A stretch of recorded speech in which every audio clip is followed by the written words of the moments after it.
Assalamualaikum warahmatullahi wabarakatuh.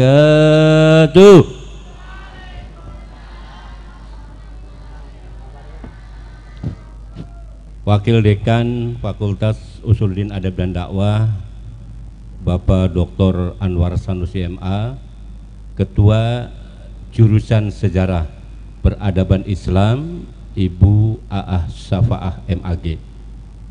Hadirin yang berbahagia, malam hari ini dalam rangka Semarak Akbar 2019, Himpunan Mahasiswa Jurusan Sejarah Peradaban Islam mengadakan kegiatan ngaji rasa Manunggal ing Kaula Gusti dengan narasumber yang pertama Bapak Profesor Dr. Kiai Haji Abdul Syakur Yasin MA, atau lebih kita kenal dengan sebutan Buya Syakur.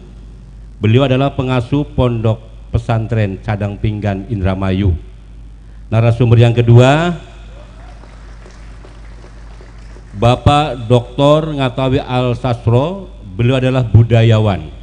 Dan narasumber ketiga Saudara Farhin Eshum, alumni SKI Fakultas Puhad, sekarang sedang merintis sebagai seorang sejarawan juga. Tepuk tangan buat beliau. Ada kesepakatan dalam kegiatan ini, kita dibatasi waktu sampai jam 23. Karena Buya meluncur langsung ke Tegal Agung, ada pengajian juga. Hadirin yang berbahagia, sebagai informasi bahwa acara ini live streaming di Wamima TV dengan channel YouTube KH Buya Syakur Yasin MA. Mohon dukung dengan like, share, komen, dan subscribe serta klik simbol loncengnya, ya kan? Nah, perlu kami informasikan, setiap bulan Buya Syakur ngisi di Masjid At-Taqwa itu penonton yang hadir hanya 2.000, tapi di YouTube sampai pernah 6.500. Jadi kalau malam hari ini tidak bisa melebihi, harus bikin rekor juga ya. Baik, untuk mempersingkat waktu, kami juga tidak banyak panjang lebar. Yang pasti malam hari ini dengan membahas Manunggal ing Kaula Gusti, kita tahu tokohnya adalah Syekh Siti Jenar atau Syekh Lemah Abang ya. Lamun jare wong Cirebonji ngomongnya murid Syekh Lemah Abangku tawurji ya Bu ya. Ya. Wur tawurji tawur selamat dawa umur, tawurji tawur selamat dawa umur. Alumni tawurji apal ya, karena biasanya menjelang mulut tuh di depan pintu tuh kalau pagi ada anak-anak yang seperti itu ya. Dan sekarang sudah nggak ada nih Mas Sastro nih. Padahal dulu waktu saya kecil itu menjelang Maulid Nabi itu tiap pagi ada. Apakah tawurjinya sudah jadi mahasiswa semua atau ada yang jadi dosen gitu. Sehingga nggak ada yang meneruskan. Ini sebuah tradisi yang menghilang nih Bu Aa. Baik, kami persilakan Mas Sastro mengawali ya. Beliau yang pasti adalah seorang budayawan dan orang hebat. Udah gitu aja, monggo Mas. Assalamualaikum warahmatullahi wabarakatuh. Bismillah, alhamdulillah, la haula wala quwwata illa billah, salatu wassalamu ala rasulillah, amma ba'du. Yang saya hormati semua Buya Syakur, beliau orang tua kita, guru kita, pembimbing kita. Saya banyak belajar dari beliau meskipun secara tidak langsung, sangat menginspirasi. Jadi beliau ini sosok kiai yang sangat menginspirasi bagi orang yang mau berpikir. Karena bagi yang tidak mau berpikir, biasanya inspirasinya tuh di YouTube yang sering marah-marah dan jelek-jelekin orang tuh yang inspiratif seperti itu. Mas Anwar ini dulu adalah kader saya, dulu junior saya yang gojlokin beliau ini saya. Dan alhamdulillah beliau sekarang udah jadi orang hebat. Dia selalu ngaku saya ini gurunya dia. Dan guru yang baik itu yang mampu menciptakan murid yang lebih pintar dari gurunya. Dan saya kira jadi guru yang baik lah, kira-kira bisa menciptakan Mas Anwar seperti ini. Ibu Ketua Jurusan, kawan-kawan mahasiswa yang saya kasihani dan mahasiswi yang saya cintai, Serius lah gitu aja. Sudah gini. Satu catatan saya merasa bangga atas acara malam hari ini. Temanya sangat menarik. Sejauh pengetahuan saya, tema Manunggaling Kawula Gusti pertama biasanya dikaji oleh kelompok antropolog. Antropologi biasanya banyak mengkaji Manunggaling Kawula Gusti terkait dengan sistem kepercayaan masyarakat adat Kejawen. Yang kedua yang mengkaji Manunggaling Kawula Gusti itu jurusan filsafat atau jurusan Fakultas Usuluddin, jurusan filsafat. Paling tidak seperti itu, akidah filsafat. Lah malam ini jurusan SKI mengkaji Manunggaling Kawula Gusti. Ini loncatan yang sangat luar biasa, karena bayangan saya ini mengandaikan bahwa persoalan Manunggaling Kawula Gusti bukan semata-mata persoalan antropologis sistem kepercayaan, bukan semata-mata persoalan filosofis, mistisisme dan sufistik, tapi Manunggaling Kawula Gusti merupakan bagian dari konstruk kebudayaan yang menjadi laku hidup bangsa Nusantara, terutama masyarakat Jawa. Nek paham gitu, kalau paham.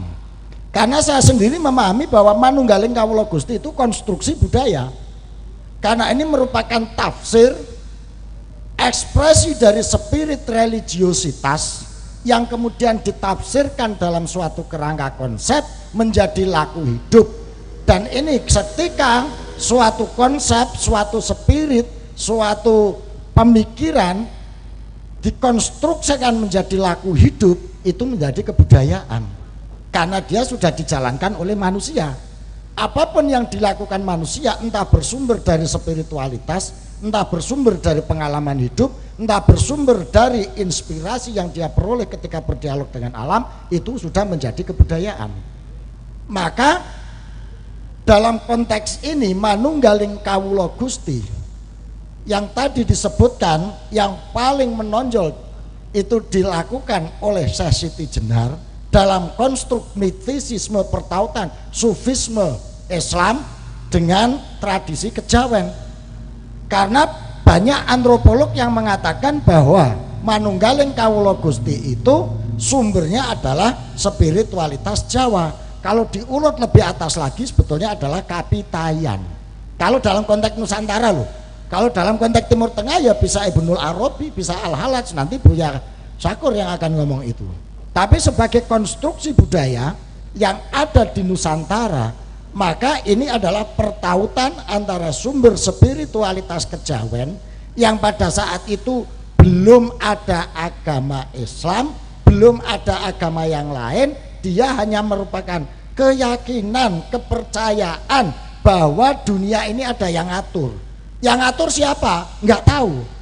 Karena dia nggak tahu, nggak ada petunjuknya. Nah, tapi ada kekuatan dahsyat, kekuatan hebat yang ngatur dunia ini, yang maha, yang meliputi, yang di atas segala-galanya. Karena nggak tahu namanya, orang Jawa cuma menyebut tan keno kinoyo ngopo, dasding ansih. Nggak bisa dibayangkan seperti apa. Nggak bisa disentuh oleh indera, nggak bisa dijangkau oleh akal. Nah, namanya apa? Yombo, gong liwang liwung. Makanya orang Jawa mengatakan hong. Hong itu artinya kosong. Kosong. Jadi kasunyatan yang kosong, ono neng ora ono, sawujude ono neng ora ono. Nah, itulah hong. Makanya di dalam apa? Kalimat Jawa disebutkan yen to sira pengin mangerti sapa sejatine kang ngukir jiwa raga sira, mula golek ana ing tapake kuntul melayang, galihe asem lan ana ing putihe gagak. Paham apa enggak? Aku dhewe ya enggak paham karena udah terlanjur dikon ngomong aja. Artinya begini, kalau Anda ingin mengetahui siapa yang menguasai menciptakan dirimu dan alam semesta, maka carilah di jejaknya kuntul yang sedang melayang. Loh, kuntul yang melayang itu jejaknya mana? Enggak ada, kosong. Atau cari di galehnya asem, apa galehnya kangkung. Kangkung itu kan bolong. Kangkung-kangkung yang di sayur itu loh, itu kan bolong. Loh, kok ada galehnya? Ya berarti kekosongan itu. Utawa ana ing putih gagak. Loh, gagak itu kan hitam, tidak mungkin putih. Jadi inilah apa sanepo-sanepo Jawa yang menyatakan bagaimana sesuatu yang maha itu tidak tersentuh oleh akal, tidak tersentuh oleh indera, tan kena kinaya ngapa. Dia hanya bisa didekati, dia hanya bisa ditemui dan menjelma kekuatan itu pada diri manusia, pada diri makhluk yang disebut dengan tu. Seluruh kekuatan yang mengandung unsur tu itulah cerminan dari apa kekuatan yang maha itu. Kekuatan yang baik namanya tuah, kekuatan yang jelek namanya tulah. Nah, dari konsep inilah maka menyatulah antara makhluk ciptaan dengan yang diciptakan. Itu dalam konsep kejawen seperti itu. Jadi culigo manjing, manjing culigo. Culigo manjing ing rogo, rogo manjing culigo. Jadi kerangka masuk ke dalam wadah atau isi masuk ke dalam wadah. Nah, inilah yang melahirkan konstruk kebudayaan Jawa, kebudayaan Nusantara menjadi pertautan antara rasionalitas dan spiritualitas. Jadi kebudayaan dalam konstruksi masyarakat Nusantara itu ya pertautnya antara rasionalitas dan spiritualitas. Hilang satu tidak disebut kebudayaan. Nah, ketika saudara-saudara sekalian, adik-adik mencoba menghilangkan spiritualitas karena cenderung kepada rasionalitas dengan dalih cogito ergo sum menurut Rene Descartes, maka sebetulnya jiwa Anda ini sudah hilang separuh. Dan itu sudah diingatkan oleh Joyoboyo yang ditulis oleh Ronggo Warsito yang menyatakan ing tembe titi mongsone wong Jawa karek separuh. Oke, sepirang menit. Nah, pada saatnya nanti orang Jawa itu akan tinggal separuh. Jawa di sini bukan dalam pengertian etnik, bukan dalam pengertian geografis kepulauan. Jawa dalam pengertian konstruksi kebudayaan, mindset berpikir. Itu Jawa. Jadi cultural identity. Jadi bukan etnik. Maka orang-orang dari sini yang ke sana ke Arab disebut al-ulama ul-Jawi. Meskipun dia berasal dari Patani, berasal dari Malaka, berasal dari Mindanao, disebut al-ulama ul-Jawi. Jawi dalam pengertian konstruksi kebudayaan dan sistem berpikir. Ronggo Warsito menyuplik Joyoboyo mengatakan ing tembe titi mongsone wong Jawa karek separuh. Separuh itu bukan dalam pengertian jumlah kuantitatif separuh, tapi dia menggunakan rasionalitasnya saja, menghilangkan spiritualitasnya. Nah, ini akhirnya dikatakan karek separuh. Kalau sudah separuh ini mesti pincang. Nah, ini yang saya ingatkan kepada teman-teman mahasiswa sejarah. Dan salah satu cara untuk menghilangkan kekuatan spiritualitas itu adalah dengan cara menghapuskan jejak sejarah.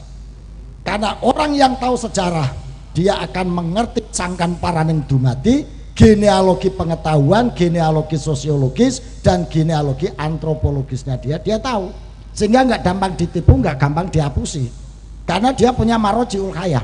Jadi sebetulnya jurusan sejarah itu jurusan paling top dan menjadi jangkarnya suatu kehidupan berbangsa. Ini gak kompor-kompor, saya serius ini Pak, saya serius. Orang yang nggak ngerti sejarah gampang dibohongin, gampang dihapusi. Dihapusi orang barat ngikut. Saya dulu ceramah di situ, mana Pasca, saya ngomong ini, kita ini dihapusi orang barat saking nggak ngertinya sejarah. Contohnya apa? Kita diajari gender. Wah, di mana-mana latihan gender dengan bangganya kita ngomong gender, gendar. Yang latih orang Amerika. Lu orang Amerika itu perempuan punya hak politik itu baru tahun 1940-an setelah Declaration of Human Rights. Perempuan punya kedudukan publik itu baru tahun 1950-an. Loh, di Nusantara ini abad ke-7 kita punya pemimpin perempuan yang namanya Ratu Sima. Abad ke-8 kita punya pemimpin perempuan namanya Pramudawardhani. Abad ke-13 kita punya pemimpin perempuan namanya Tribuana Tunggadewi. Menjelang abad 14 kita punya pemimpin sultanah perempuan Islam namanya Sultanah Safiatuddin dan Sultanah Siti Nafisa. Lu kayak gini kok diajari gender ini loh. Bangga lagi. Nah, bangga lagi. Itu Kita diajari toleransi antar umat beragama. Lu abad ke-8 ke-9 toleransi Hindu Buddha kawin rukun pramudawadani kamat rakai diapikatan. Yang satu agama Hindu, satu agama Buddha. Yang Buddha bikin candi Borobudur, yang Hindu bikin candi Prambanan. Enggak ada masalah. Islam masuk rukun. Mojopahit datang, ini ekspresi daripada manunggaling kawula Gusti yang diwujudkan dalam laku hidup menjadi konstruksi kebudayaan itu. Karena dia cerminan dari sifatnya Tuhan, Tuhan yang maha baik, Tuhan yang maha adil. Maka laku toto batin toto lahirmu ning alam dunya ya kudu nyermeno mencerminkan tuwuhing sipating pangeran. Maka Majapahit ketika ada Hindu ada Buddha dibikin lembaga agama Hindu, ngurusi agama Hindu namanya Dharma Diaksaring Kaisawan. Ngurusi agama Buddha dibentuk lembaga yang namanya Dharma Diaksaring Kasogatan. Begitu Islam masuk dikasih tempat, diurusi negara, dibentuklah lembaga yang namanya Raja Pandita. Pejabatnya namanya Syekh Murtado, pamannya Sunan Ampel. Ini menunjukkan bagaimana ketika manunggaling kawula Gusti diekspresikan menjadi konstruksi budaya yang itu intinya adalah pertautan antara rasionalitas dan spiritualitas yang didudukkan secara seimbang, sejajar dan komplementer, bukan ditabrakkan, bukan dipertarungkan. Bahwa anti dari rasionalitas adalah spiritualitas, musuh spiritualitas adalah rasionalitas. Ketika Anda jadi orang rasional, maka buang seluruh spiritualitas Anda, dihapusi sampean yang kayak gitu tuh. Gitu ya, pada percaya aja mahasiswa itu. Dibohongin sampean, saya berani mengatakan dibohongin gitu. Maka titel mahasiswa UIN, IAIN itu mestinya akademistik. Akademi dan mistik jadi satu, jadi akademistik begitu. Karena dia paham secara tata pikir rasional, faktual, empiris, positivistik, tapi dia juga memiliki kedalaman batin spiritual yang sangat kuat dengan laku riadoh, laku dzikir, laku wirid, laku tasawuf yang sangat kuat, sehingga memiliki kepekaan batin untuk menangkap sinyal-sinyal Tuhan yang ada di dunia. Makanya titelnya itu mestinya akademistik, akademi dan mistik spiritual. Bagi saya dikatakan ahli mistik sama bangganya dengan dikatakan ahli intelektual dan akademisi, karena posisinya sama. Dan Anda ikut-ikutan memandang rendah persoalan spiritualitas dan mistisisme ini, seolah-olah ini klinik, seolah-olah ini irasional. Ya memang irasional, tetapi Anda harus yakin bahwa ini adalah bagian dari konstruk kebudayaan Nusantara. Dan ini yang bisa membetulkan orang sejarah. Sejarah kita ini sudah ibarat gorong-gorong tertimbun oleh sampah-sampah peradaban bangsa lain, sampai ditumbuhin oleh tumbuh-tumbuhan alang-alang dan lain sebagainya. Tugas sejarawan adalah membongkar, membersihkan dan mencabuti rumput-rumput liar yang sudah menutupi alur sejarah bangsa dan peradaban kita, supaya mengalirkan kembali air yang jernih. Terima kasih. Assalamualaikum warahmatullahi wabarakatuh. Oke, tepuk tangan ya. Ya, jadi sengaja sebagai pemanas dulu ya, nanti kita ada diskusinya. Monggo selanjutnya Mas Farihin. Assalamualaikum warahmatullahi wabarakatuh. Bismillah, alhamdulillah, wassalatu wassalamu ala sayyidina maulana Muhammad Rasulillah, amma ba'd. Saya ucapkan terima kasih kepada rekan-rekan panitia yang sudah mempercayakan saya untuk mendampingi beliau-beliau ini, Buya Syakur, Mas Astro. Kalau beliau berdua kan sudah jam terbangnya tinggi, kalau saya punya jam tapi nggak terbang-terbang gitu. Kira-kira begitu Mas Astro. Dulu waktu saya aliyah, tiap Rebo malam kalau nggak salah suka dengerin ceramahnya Buya Syakur di salah satu stasiun radio. Alhamdulillah sekarang bisa duduk bareng dan sudah yang kedua kali mendampingi beliau Buya Syakur, dan kali pertama ini mendampingi Mas Astro. Sebenarnya tidak merasa pantas untuk duduk dengan mereka berdua, tapi saya mau karena ini persoalan silaturahmi. Kalau nggak sekarang mau kapan lagi, kira-kira begitu ya. Nah, berbicara tentang tema yang satu ini, Manunggaling Kawula Gusti, saya coba untuk melihat dalam perspektif sejarah dan gerakan sosial yang dilakukan oleh Syekh Sidi Jenar. Sejauh yang saya lihat sekarang berbicara tentang Syekh Sidi Jenar itu hanya di lingkup Jawa Tengah, Jawa Timur, Jawa Tengah, Jawa Timur. Ternyata dalam naskah-naskah Cirebon ada Negara Kereta Bumi, Pustaka Raja-Raja Bumi Nusantara, Purwaka Caruban Nagari, Carup Kanda Carang Seket, Carup Kanda Carang Satus, itu menceritakan bahwa Syekh Sidi Jenar itu masyhur di Cirebon itu bukan nama Syekh Sidi Jenar tapi Syekh Lemah Abang. Pertama kali beliau itu bikin pedukuhan Lemah Abang itu daerah Lemah Abang di daerah Karangsuwung kalau di situ. Nah, beliau ini di beberapa babat Tanah Jawi misalkan menceritakan beliau lahir dari seekor cacing. Ketika menguping pembicaraan wejangan ilmu kesejatian antara Sunan Kalijaga dengan Sunan Bonang. Di dalam manuskrip Cirebon diceritakan bahwa Syekh Sidi Jenar itu masih kerabat dari Syekh Nurjati. Beliau anaknya Syekh Datuk Soleh. Datuk Soleh ini kakak adik dengan Datuk Ahmad. Datuk Ahmad itu ayahnya Syekh Nurjati. Nah, kakek beliau adalah Datuk Isa Tuwu di Malaka. Nah, kalau secara genealogi nanti ketemu dengan Sunan Gunung Jati itu di Abdullah Kanudin. Nanti beliau punya anak, yang satu Ahmad Syah Jalaluddin, yang satu Said Abdul Qadir Kailani. Nah, kita bisa lihat catatan-catatan silsilah itu di manuskrip yang ada di Cirebon. Nah, kalau kita bicara tentang Manunggaling Kawula Gusti itu kan suka diplesetkan sebagai ajaran yang sesat. Ini yang harus kemudian kita bedah ulang, apakah benar bahwa yang selama ini kita dengar dan kita tahu tentang Manunggaling Kawula Gusti itu adalah ajaran sesat. Kemarin tanggal 30 Safar di keraton ada tradisi Tawurji.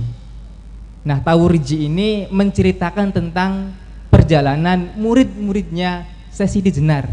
Nah, kalau dalam cerita yang ada di keraton itu, mereka adalah pengikut-pengikut Syekh Sidi Jenar yang dilindungi oleh Sunan Gunung Jati, sehingga beliau dikasih tempat di sebuah kampung yang sekarang disebut Kasunean. Nah, dalam perspektif yang lain, Manunggaling Kawula Gusti itu adalah diartikan sebagai sebuah gerakan sosial. Karena Syekh Sidi Jenar, beliau melihat fenomena masyarakat pada waktu itu, golongan orang-orang terbagi atas dua kelompok. Satu masyarakat kawula, kedua masyarakat Gusti. Nah, Gusti ini hanya yang ada di lingkup keraton. Mereka para elit. Sementara para kawula itu mereka golongan masyarakat pinggiran. Beliau melihat bahwa masyarakat kawula ini begitu direndahkan oleh golongan Gusti, sehingga Syekh Sidi Jenar membuat satu gerakan bahwa manusia itu sama di mata Tuhan. Maka Manunggaling Kawula Gusti itu adalah yang saya tahu beliau menganggap bahwa kawula dengan Gusti itu sama di mata Tuhan. Jadi kita harus menciptakan sebuah pedukuhan yang sama-sama menghormati satu sama lain. Maka terciptalah istilah masyarakat itu. Dari kata musyarakah artinya orang yang bekerja sama. Nah, pertama kali duku Lemah Abang yang dibangun oleh Syekh Sidi Jenar itu adalah di Lemah Abang di sini. Nama kecil beliau adalah San Ali. Kecilnya diasuh oleh Ki Danu Sela.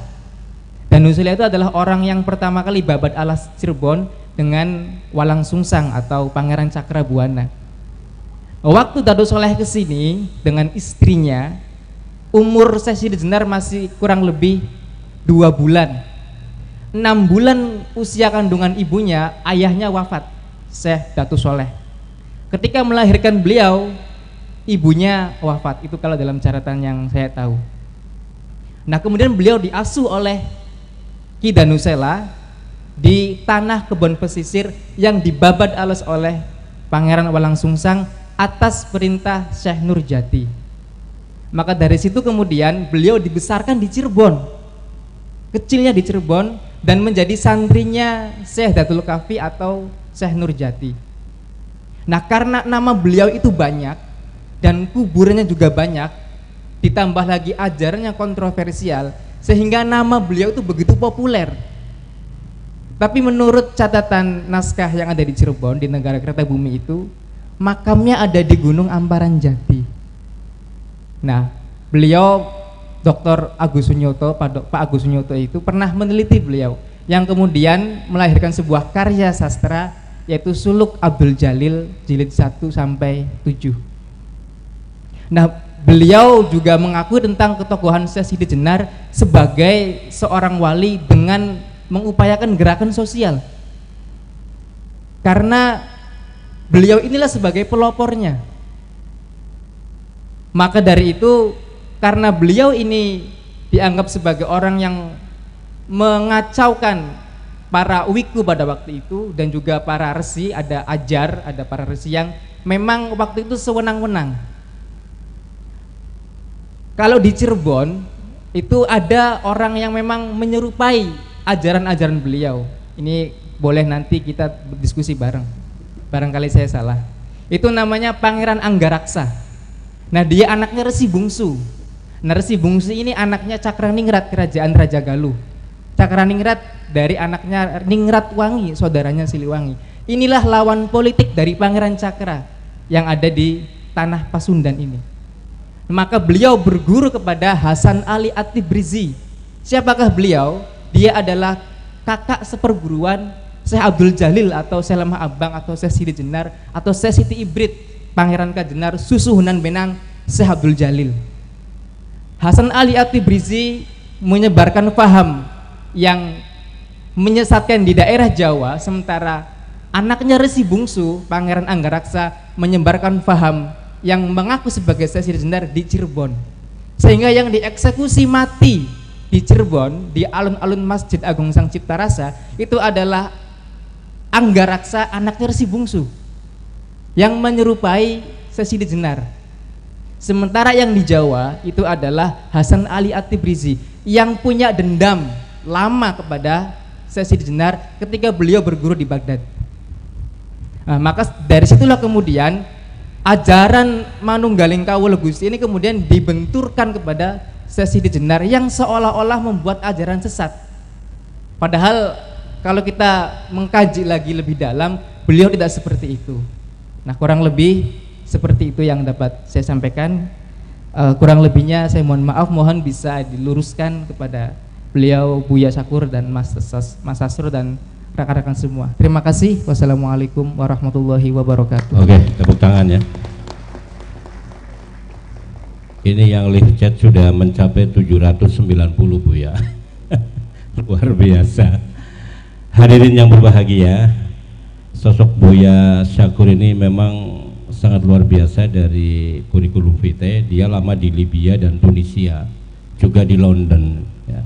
Ini semangat ini harus diikuti dong oleh mahasiswa ya Bu ya.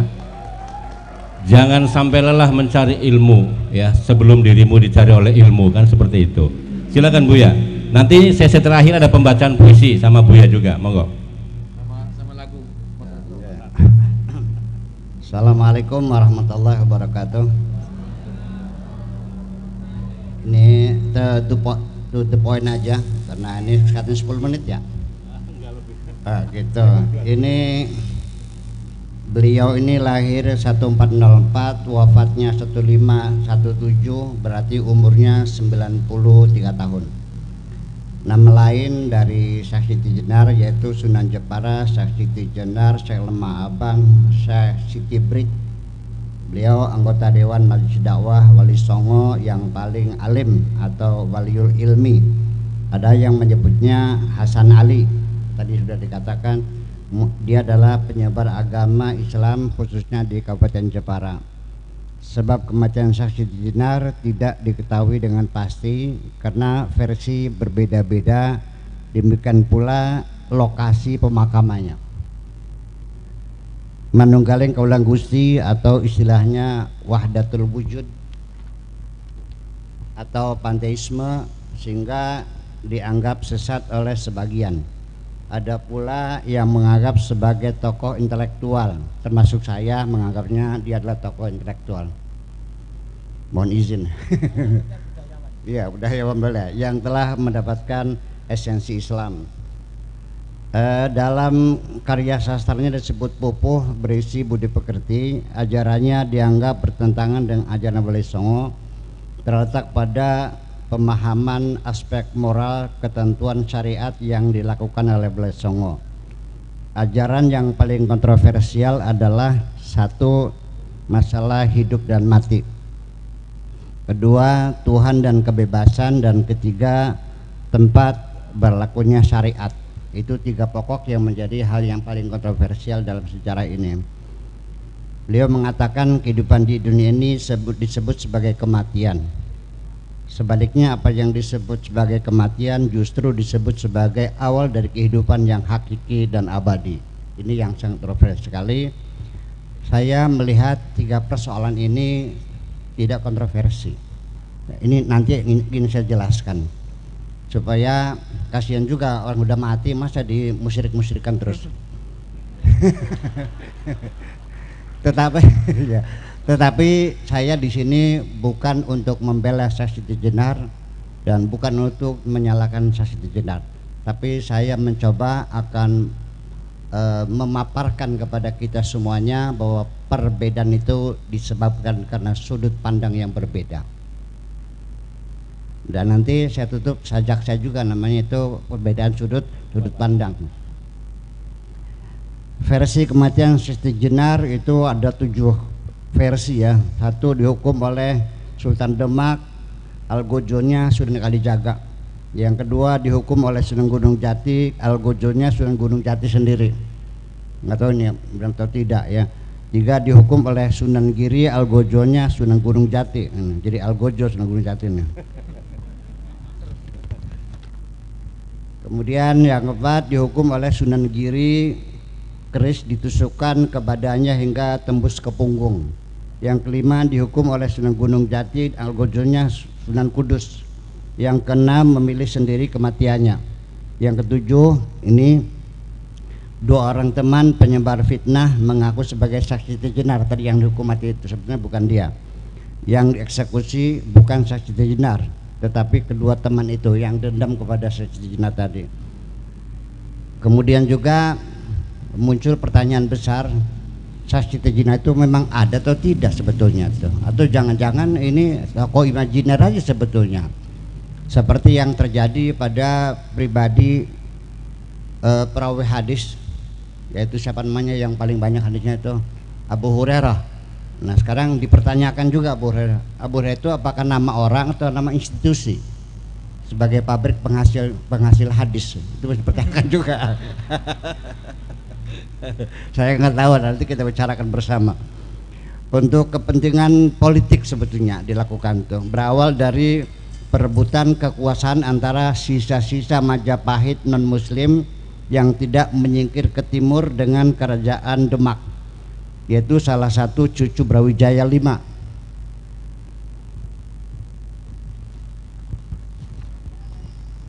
Atau Ki Kebo Kenongo yang beragama Hindu-Buddha beraliansi dengan Syekh Siti Jenar yang beragama Islam. Jadi ini akibat karena konflik politik saja semuanya itu. Jadi nanti dalam tokoh-tokoh masyarakat sejarah ini nanti Pak Sastro antropologi budaya, nanti saya dari arkeologi pengetahuan. Masih artefaknya kita buka semuanya bagaimana sebenarnya itu. Nah nanti dalam diskusi saya membatasi diri tidak kepada persoalan sejarahnya, tapi 3 poin pemikiran yang dianggapnya kontroversi, yaitu kematian, hakikat kematian, kemudian apa tadi tentang ketuhanan dan kebebasan, dan ketiga letak penerapan syariah. Itu yang kita bahas. Syukur 3 yang selesai, kalau enggak ya nomor 1 saja nggak ada masalah. Undang lagi. Iya undang. Sebetulnya persoalan mati ini Syekh Siti Jenar juga punya rujukan saya kira. Dalam surat Az-Zumar ayat 30 itu tafsir At-Tabari 30, maksud saya 30 itu langsung aja 29, 30, 31 yang bunyinya Bismillahirrahmanirrahim, daraballahu mathalan rajulan fihi syuraka mutasyakisuna wa rajulan salaman li rajulin hal yastawiyani mathala alhamdulillah bal aktsaruhum la ya'lamun. Kemudian innaka mayyitun wa innahum mayyitun, kamu mayit dan mereka juga mayit. Ini penjelasannya. Kemudian bal aktsaruhum la ya'lamun, ini oleh At-Tabari. Innaka mayyitun tafsirnya ai innaka an qaribin mayyitun, bahwa engkau itu adalah sebentar lagi akan jadi mayit. Jadi innaka mayyitun maknanya an qaribin mayyitun, sebentar lagi bakal jadi mayit. Ini para mufassir ini memang kelakuannya begini. Ya, digeser. Setiap mufassir selalu ketika menafsirkan Al-Quran selalu dengan digiring kepada streamline ideologinya masing-masing. Makanya saya sering mengatakan, kalau kamu memberikan informasi kepada saya, tolong sifatnya hanya faktual, jangan dianalisa, biar aku yang menganalisa sendiri. Ya, karena bagaimanapun ketika dianalisa terjadi di situ distorsi. Suka atau tidak suka, saya ingin menafsirkan sendiri. Aku juga punya hak untuk menafsirkan.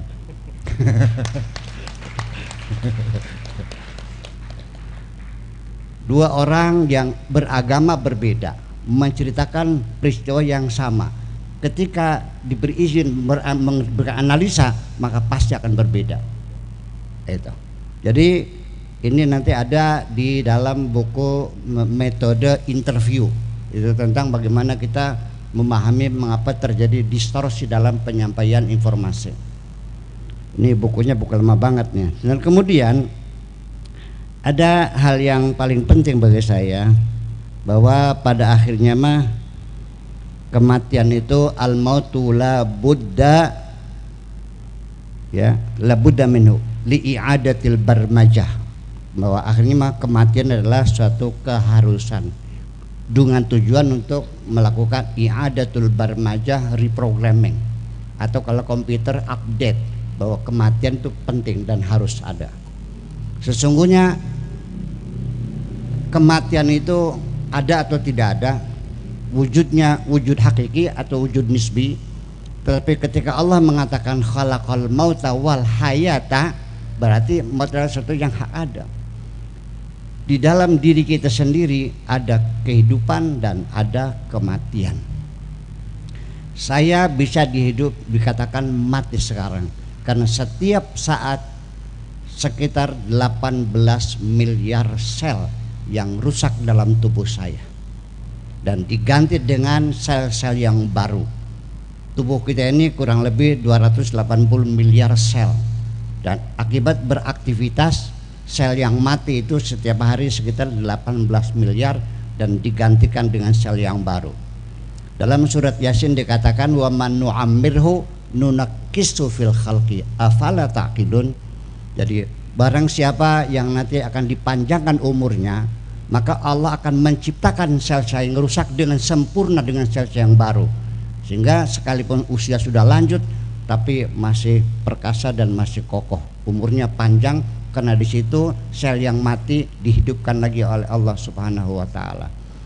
Jadi kalau begitu, saya sekarang ini setiap hari 18 miliar sel yang rusak, berarti setiap 3 tahun sekali kita total bahwa jasad kita bukan jasad kita yang dulu lagi. Jadi artinya saya sekarang itu bukan saya dulu. Ini tulang belulang darah semuanya ini yang baru semuanya ini. Tetapi ada yang aneh sekali, setiap sel yang rusak, begitu sel yang baru muncul, itu memori yang ada pada deoksiribonukleik acid itu secara copy paste itu dikirim kepada sel yang baru dan memori itu tetap abadi.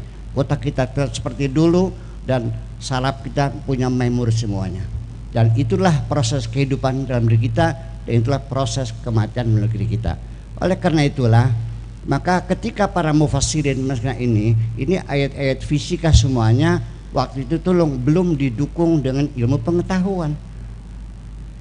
Zaman dulu, zaman Nabi, jangan beranggapan belum ada pulpen, belum ada tinta, belum ada mesin tik, belum ada HP, belum ada apa-apa. Mereka menafsirkan dengan pengetahuan yang ada pada zaman itu.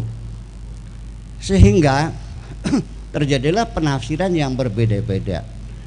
Ketika Allah mengatakan yulijul laila fin nahar wa yulijun nahar fil lail, itu penafsirannya molak-malik enggak karu-karuan.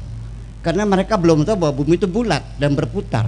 Kenapa bumi itu kenapa yulijul laila fin nahar wa yulijun nahar fil lail? Ya karena bumi ini bulat. Karena dia berputar, maka bagian yang menghadap matahari itu disebut siang, yang membelakang disebut malam. Ketika berputar, maka terjadilah yulijul laila fin nahar wa yulijun nahar fil lail.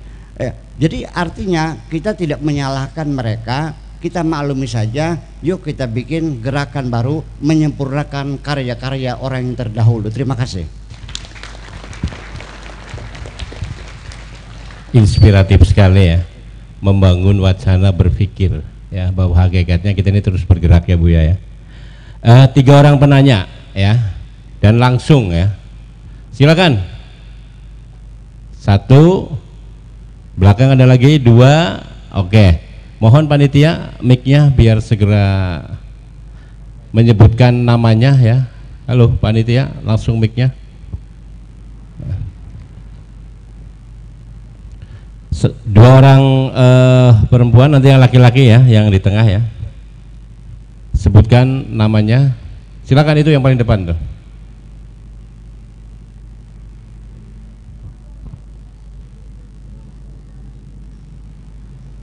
Cek.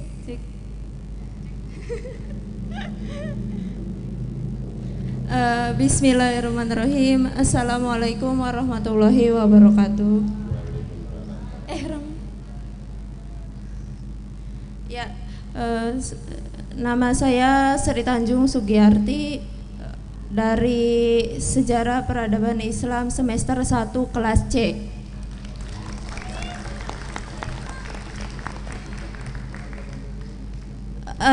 Temanya tentang manunggal ing kaula Gusti. Yang ingin saya tanyakan itu apakah bisa kita itu manunggal atau nyawiji dengan Allah tanpa melalui perantara Islam?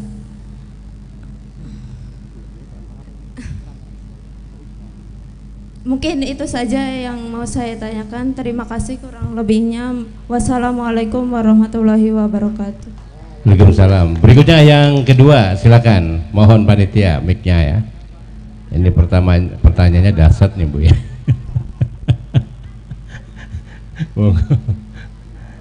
Tadi Mas Sastro sudah menjelaskan tentang spiritualitas itu. Mau nggak sebutkan namanya?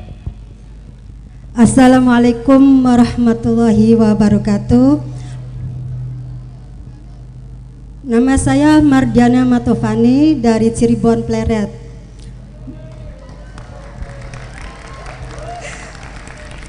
Maaf Bu ya, ini di luar tema. Sebatas mana wanita berkarya dalam segi berpakaian, bergaya? Nomor 2, berkarya dalam segi keahliannya, kepintarannya. Ketiga, bersosialisasi dalam sehari-hariannya. Mohon diterangkan.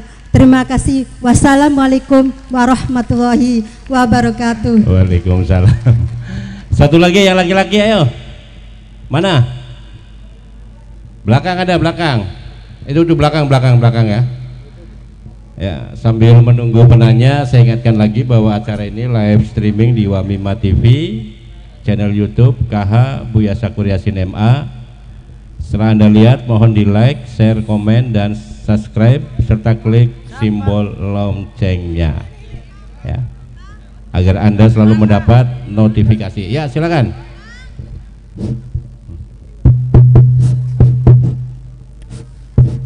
Assalamualaikum warahmatullahi wabarakatuh.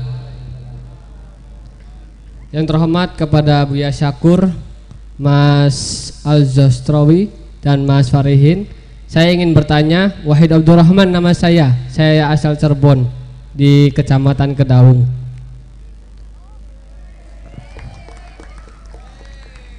Saya menarik mengenai manunggaling Kaula Gusti, bahwasanya itu menjadi ranah gerakan sosial, sementara dari social studies sendiri itu banyak, bisa jadi itu ke gerakan sosial di bidang politik, antropologi juga masuk, kemudian sejarah apalagi.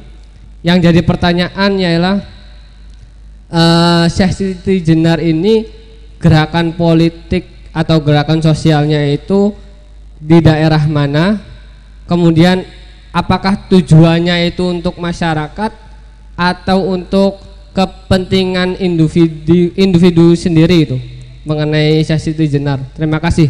Wassalamualaikum warahmatullahi wabarakatuh. Ya, baik, terima kasih. Ini nampaknya dua pertanyaan langsung Mas Sastro ya. Apakah bisa kalau bukan orang Islam untuk manunggal Kaula Gusti? Kemudian dengan Mas Wahid ini gerakan ya. Apakah itu hanya sekedar gerakan sosial atau gerakan pribadi dan di mana itu diterapkan? Monggo Mas. Ya, Mas Sastro dulu.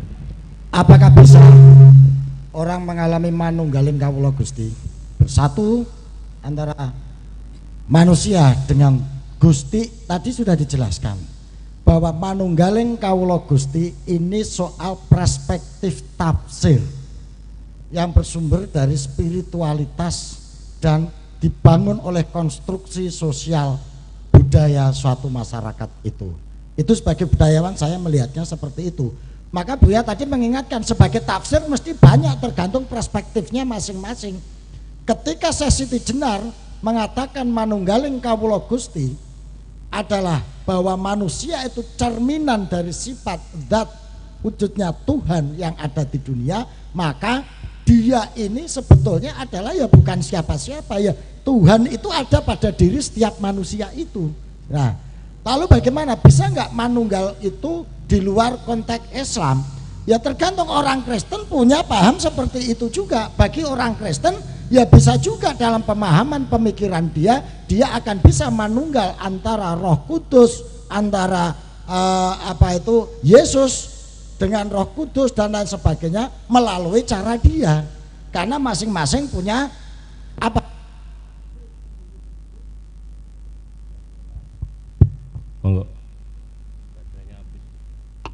Masing-masing punya tafsir sendiri-sendiri sesuai dengan aturan yang dibikin oleh pemahaman tafsir maupun aturan yang sudah dibakukan dalam syariat setiap agamanya itu sendiri.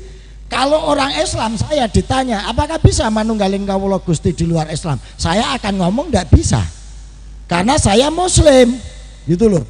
Tapi orang Kristen akan ngomong bahwa dia bisa melakukan manunggaling Kawula Gusti sesuai dengan perspektif kekristenan dia. Orang Hindu, Buddha akan ngomong dia bisa manunggaling Kawula Gusti sesuai dengan perspektif kebudayaan dan kehinduan dia. Pertanyaan sampean itu kalau saya analogkan seperti ini loh Mbak, begitu. Apakah Mas Sastro, misalnya istri saya namanya Arifah, apakah Mas Sastro bisa bahagia selain melalui Arifah? Nah pertanyaannya kan seperti itu, gitu. Pertanyaannya kan seperti itu. Kalau saya bisa ngomong, oh bisa, saya bisa bahagia dengan teh Nini, dengan teh Nia, gitu. Lo saya mesti akan dilabrak sama Arifah. Lo kan gekku, kok kowe iso bahagia karunya nih, murtad kowe berarti. Nah itu ukurannya seperti itu, gitu loh. Kalau Anda pengen analog yang jelas, gitu loh. Karena agama, ya, karena agama itu adalah sesuatu yang diyakini, yang dipercayai dan digantungkan hidupnya di situ. Maka istilahnya dipeluk. Saya membayangkan orang beragama itu ya kayak orang membangun suami istri itu. Anda harus meyakini istrimu, suamimu yang paling top, paling cantik, paling benar, paling hebat. Anda harus meyakini itu. Itu loh.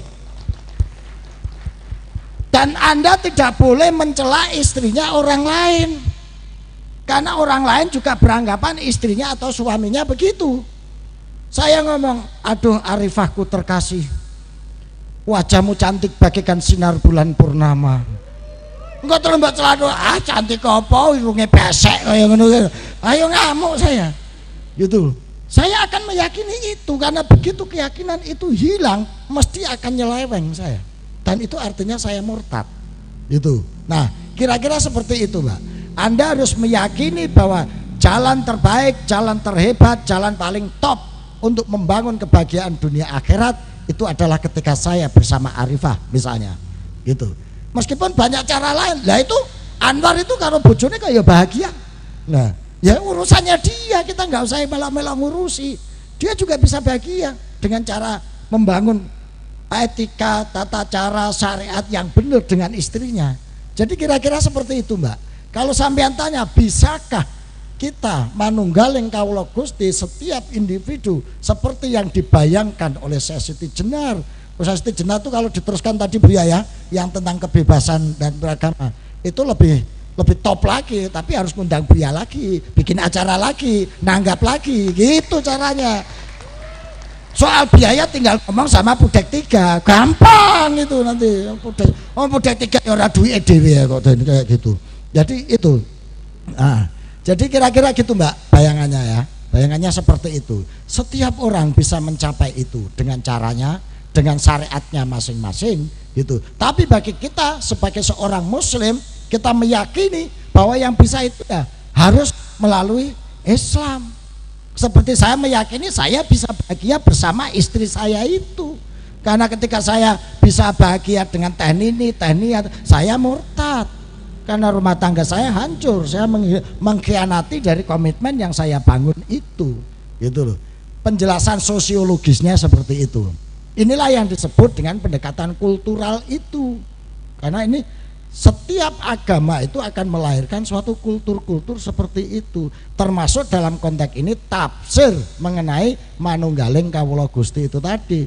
Sampai ketika Syekh Siti Jenar diteruskan tafsirnya dalam tafsir politik saat ini, manunggaling kawula Gusti itu adalah bersatunya antara pemerintah dengan rakyat. Culika manjing rongko, rongko manjing culika. Rakyat harus masuk kepada penguasa, penguasa harus empati kepada rakyatnya. Ini konstruksi politik yang berangkat dari konsep manunggaling kawula Gusti. Yang ini juga merupakan tafsir. Jadi tafsir itu nggak ada yang salah, cuma cocok apa tidak, tepat apa tidak. Saya sering menyontohkan orang Madura yang beli warung di es itu. Ketika orang Madura masuk warung ditanya, minumnya apa Pak? Kalau orang Madura biasa dek, minumnya susu soda tayo. Gitu. Pakai es nggak Pak? Ya pakai, kalau nggak akan jadi oda. Nah, ini kan soal tafsir. Orang Madura ditanya minumnya apa? Susu soda. Pakai es nggak? Pakai deh, kalau nggak jadi oda gitu. Ini baru urusan es loh, soal tafsir ini Bu ya. Es dalam imajinasi penjual tafsirnya adalah benda padat untuk menyegarkan minuman. Sementara bagi imajinasi orang Madura es ini huruf. Lah kan nggak ada yang salah.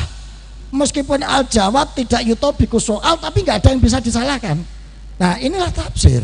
Kalau Buya tadi mengatakan ini akan sangat dipengaruhi oleh kecenderungan pikiran, kecenderungan imajinasi, konstruksi sosial yang melingkupi dari para mufassir itu. Demikian juga dalam konteks manunggaling kawula Gusti itu.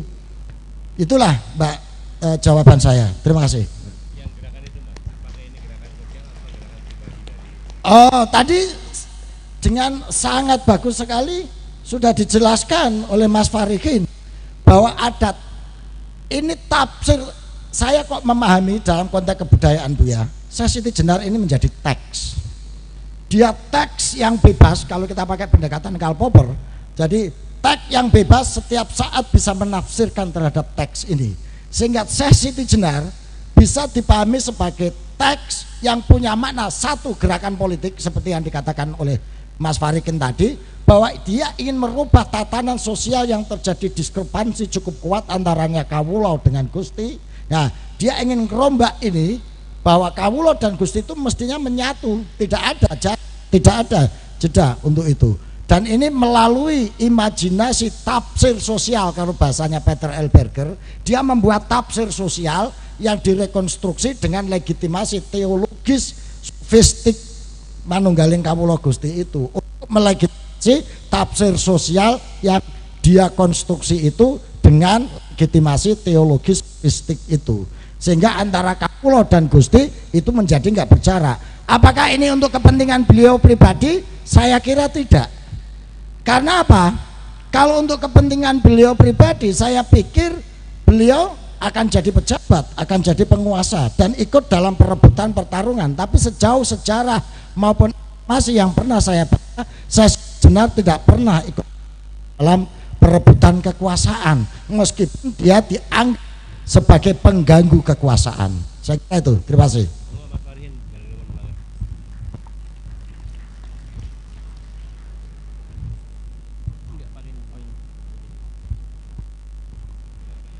Terkait dengan tafsir yang tadi, kalau toh misalkan sesi dejener itu benar mengajarkan tentang manunggaling kawula Gusti, menurut tafsir saya memang manusia kan aslinya nggak ada. Kita ini kan aslinya nggak ada. Kita ini ada karena diadakan. Jadi aslinya kita ini ada, kita ini nggak ada. Allah itu bersifat wujud misalkan. Lawan dari wujud kan Adam. Nah, wujud itu kan ada, Adam itu nggak ada. Lalu kalau Adam saja nggak ada, apalagi kita? Kayak kira-kira begitu. Jadi kita ini kan lahir dari ketiadaan. Jadi aslinya kita ini tidak ada. Kalaupun toh kita ada, itu karena diada-adakan oleh yang maha ada. Jadi gampangannya tidak ada sesuatu yang tidak ada. Karena tidak ada itu ada. Gelas ini kosong, isinya tidak ada, kosongnya itu ada. Jadi tidak ada sesuatu yang tidak ada, karena tidak ada itu ada. Makanya dari dikatakan oleh Mas Sastro, Tuhan itu kalau dalam agama Kiptayan definisinya adalah tan keno kino yang ngopo, ada tapi tidak ada, tidak ada tapi ada.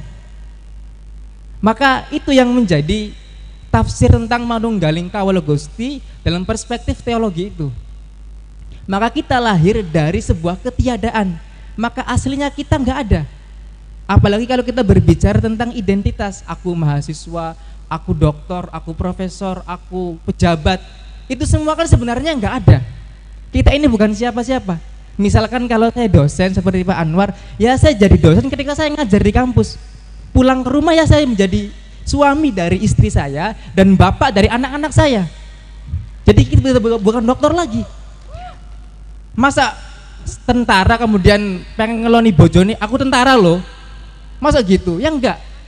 Kalau kita pengen kembali ke asal usulnya, kita bukan siapa-siapa, karena kita aslinya enggak ada.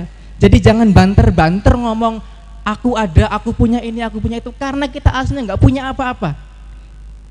Jadi konsep, misalkan ada konsep fana yang dicetuskan oleh Syekh Abu Yazid Al-Bastami, lahir tahun 804 Masehi. Kita meleburkan diri, kita hanya meniadakan saya, yang ada hanyalah Tuhan, bahwa kita ini nggak ada. Maka inilah yang menjadi dasar bahwa manusia tidak pantas untuk sombong, hanya Tuhan yang pantas untuk sombong. Barang siapa yang memakai mahkota kesombongan Tuhan di atas kepala manusia, maka dia akan celaka. Jadi kita ini bukan siapa-siapa. Maka andai kata sesi dejener mengajarkan seperti itu, maka itu pun tidak bisa dipersalahkan dan tidak dikatakan kita buru-buru mengatakan itu sesat, itu syirik dan lain-lain. Bahwa ada persoalan politik, iya di era itu, karena di era Trenggono itu tidak terima ketika ada penyamarataan antara manusia, antara golongan kawulo dengan golongan Gusti. Ini yang kemudian membuat gerah Trenggono yang akhirnya memburu Abdul Jalil itu. Beliau lari ke Cirebon karena beliau orang Cirebon, sembunyi di daerah Karangsuwung di sana. Dari Karangsuwung itu ada beberapa kuburan. terakhir persembunyian beliau ada Nyimas Gandasari, Lokeswara, Pangeran Pengging, dan beliau. Dan menurut cerita, jenazahnya beliau itu kemudian dipindahkan oleh Sunan Gunung Jati ke Gunung Amparan Jati. Karena waktu kecil beliau diasuh oleh Pangeran Cakra dan Ki Danusela dan berguru kepada Syekh Nurjati pada waktu itu. Maka gerakan sosial yang dilakukan oleh Syekh Sidi Jenar atau yang terkenal di Cirebon itu Syekh Lemah Abang, itu adalah murni bahwa masyarakat manusia itu harus bekerja sama. Kenapa? Di tanah Caruban ini itu terdiri dari berbagai macam orang dari suku bangsa. Ada dari Hujung Mendini, ada dari Tumasik, ada dari Suwarna Bumi, ada dari Suwarna Dwipa, ada dari Malaysia, ada dari macam-macam semuanya. Dan konsep itulah yang kemudian dipakai oleh Pangeran Cakra waktu mendirikan atau babat alas Tanah Kebon Pesisir tahun 1445, dan masyarakatnya beragam, semua bekerja sama. Meskipun beliau anak dari Prabu Siliwangi sebagai putra mahkota dengan tanda pemberian kursi Gading Gilang Kencana, beliau tetap dipilih oleh rakyat, oleh masyarakat pada waktu itu yang jumlahnya kurang lebih ada 53 orang. Itu sudah demokrasi. Ya, kira-kira begitu. Jadi di desa saya itu ada tradisi uwi-uwian. Jadi memilih pemimpinnya itu antara demokrasi itu odolan anak-anak loh. Yang sekarang udah nggak ada. Maka wajar kalau kata ingsun di Cirebon itu dipakai oleh masyarakat desa-desa itu ngomongnya ingsun. Kalau di Jawa Tengah, Jawa Timur kan mahal kata ingsun. Cuman raja, cuman penguasa, cuman golongan gusti yang bisa ngomong ingsun. Isun ya, isun. Nah kalau di Cirebon, di kampung-kampung itu masyarakat desa ngomongnya isun, bahwa kita ini merdeka, kita ini berdaulat. Maka itulah yang kemudian dilakukan oleh Syekh Sidi Jenar. Karena waktu konsep kerajaan dulu, kalau orang penguasa suka pada anaknya orang dan anak gadisnya, ya diambil. Kalau butuh sarana untuk sesaji, pita puja dengan sarana tumbal, ya diambil dari masyarakat desa. Itu kan tidak manusiawi. Nah Syekh Sidi Jenar memberantas itu. Sehingga dia dijuluki sebagai Syekh Jabal Ranta atau Syekh Jabarantas itu. Memberantas tradisi-tradisi yang dilakukan penguasa dan para wiku pada waktu itu yang mengajarkan ajaran Bhairawa Tantra dengan sarana puja saji dan puja tumbal itu. Maka beliaulah yang kemudian membuat lemah abang di sekitar Kesetra. Tahu stasiun Perujakan ya? Itu dulu pusat Kesetra. Jadi menurut cerita, Perujakan itu artinya suwir-suwir daging perawan. Itu pusat Kesetranya di Pekalangan. Itulah dulu pusat agama Bhairawa Tantra yang kemudian dihancurkan oleh atau dihilangkan oleh Selemah Abang itu. Nah kira-kira begitu terkait dengan Manunggaling Kawula Gusti dan gerakan sosial Selemah Abang atau Syekh Sidi Jenar. Terima kasih.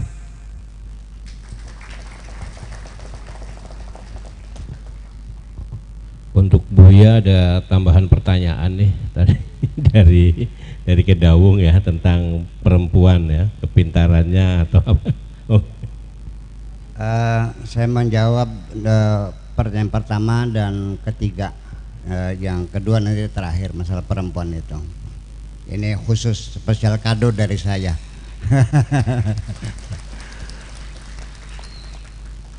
Bahwa setiap konflik sosial itu selalu tidak bisa dipungkiri, virus yang bersembunyi di belakangnya adalah isu politik. Selalu demikian. Dan ini isu politik yang berkedokkan agama itu sudah dimulai sejak dulu, termasuk perpecahan umat Islam sejak Nabi Muhammad meninggal dunia. Detik pertama Nabi meninggal dunia, persatuan umat Islam sudah pecah kongsi. Sampai sekarang umat Islam saling bunuh-membunuh. Yang paling tragis lagi yaitu ketika munculnya golongan intelektual, para filosof di zaman peradaban Islam yang disebut dengan Mu'tazilah. Saya mulai dengan cerita seorang raja di kota Irbil di Irak.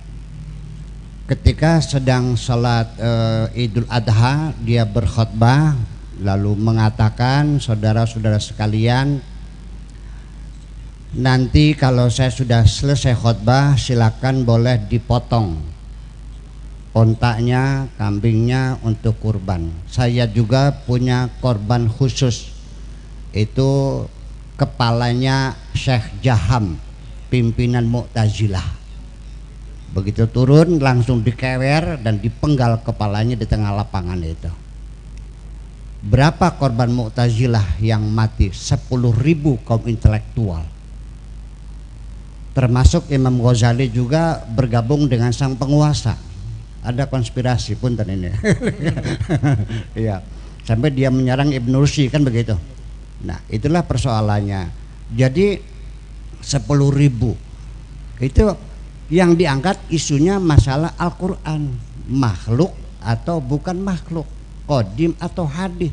Ini urusannya apa? Negara merazia akidah orang, itu isu politik. Ini juga sama. Tetapi sekali lagi bahwa sejarah selalu yang membuat adalah yang menang. Itulah sebabnya saya tidak membaca sejarah apa adanya. Saya hanya mengambil fakta-fakta saja, saya menganalisa sendiri. Itu. Nah, itulah makanya bahwa persoalan wahdatul wujud atau manunggaling kaula Gusti ini dari sejak awal juga sudah menjadi persoalan besar, yaitu pecahnya Maturidi, Asy'ari dan Wasil bin Atha. Itu persoalan-persoalan semacam itu. Dan kita ingin mengingatkan kepada bukan adik anak-anak saya ya, mahasiswa semuanya, ini umat Islam ini tidak punya keberanian untuk menggunakan akal pikiran sehatnya, karena sudah terbelenggu dengan indoktrinasi yang sudah berlangsung berabad-abad ini. Ada seorang pergi berburu ke hutan, dia mendapatkan anak macan. Anak macan itu dipelihara, diikatkan di tiang yang sebesar lengan ini di depan rumahnya. Si anak macan itu berulang-ulang ingin keluar tapi terikat oleh tiang itu. Berulang-ulang, nyangkruk lagi. Akhirnya lama-lama dia putus asa, aku tidak bisa melepaskan diri. Sejak itulah anak macan itu semakin hari semakin besar, dan dia meyakini bahwa tiang kecil itu tidak akan bisa tercabut. Padahal anak macan itu semakin hari makin besar, makin dewasa. Dia sudah bisa melepas diri itu, tinggal tariknya juga pasti patah itu tiang itu. Tapi karena rekaman masa lalu dia tuh diikat itu, tiangnya sama, sudah dewasa, tetap dia itu dibawa oleh majikannya ke hutan untuk berburu, ya, dengan macan berburu yang lain, pulang diikat lagi di tiang yang sama. Macan tidak pernah melakukan perlawanan terhadap tiang itu karena dia meyakini aku tidak bisa lepas dari tiang ini. Begitulah kira-kira pikiran umat Islam sekarang ini. Ya, jadi diperlukan suatu keberanian sebetulnya bahwa kebenaran tidak dimiliki oleh siapapun. Masalah Maturidi, Asy'ari, masalah akidah kembali, itu selalu masalah al-khaliq wal makhluk, Tuhan dan alam. Nah, nanti yang sampai kepada pemahaman panteisme wahdatul wujud tidak mesti melalui jalur Islam. Orang ateis pun bisa ujug-ujug pada panteisme. Ini ada isyarat penting dari Einstein sendiri mengatakan, apabila Tuhan yang engkau deskripsikan mempunyai undang-undang yang sama dengan undang-undang alam ini, maka aku juga termasuk bertuhan seperti kamu. Nah, itulah makanya ada kata-kata motivasi dari Einstein supaya kita jangan takut untuk melakukan eksperimen-eksperimen masalah tentang kosmologi khususnya, karena melihat begitu jauh bagaimana ngitungnya, bagaimana ngukurnya, yaitu yang penting belajar aja dulu lah. Dia mengatakan, I have a deep belief that the principle of universe will be both simple and beautiful. Begitu kata Einstein.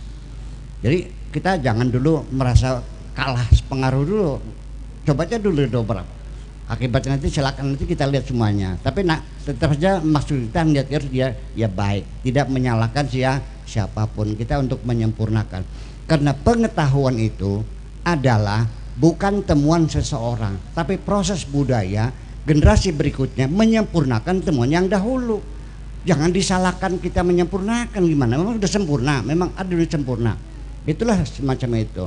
Kemudian bahwa persoalan kita belajar akidah ini dari kecil untuk membuktikan Tuhan ada, selalu ada langit, ada, betul begitu ya? Coba kita uji kebenaran dalil ini.